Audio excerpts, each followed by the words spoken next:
Chapter 5, absolutely critical if you're going to win your referendum, how transit benefits people who do not ride it. The vast majority of conservatives will be telling themselves, this may prove wrong for many of them, but they won't know that up front. Remember, they don't know what it is you're talking about. They'll tell themselves, I'm never going to ride this thing. You have to be able to make the case to them about why they should vote for it anyway, because how it's going to benefit them. Reduce traffic congestion, rising property values, there are a bunch of arguments. We go through them here. If you can't answer that question to them, you're not going to get them. Then chapter 6, winning transit referenda, some conservative advice. Paul Weyrich was one of the great political technicians, political mechanics on the right.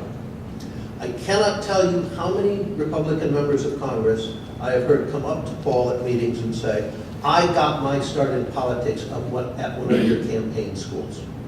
Because Paul went around the country for decades teaching conservatives how to win elections. In this chapter, he took everything he knew and put it at the disposal of people trying to win transit referendum. People, this business has a mechanics to it. Things like voter ID and turnout. If you don't get the mechanics right, you will lose. I don't care how good your proposal is. I don't care how well thought out it is.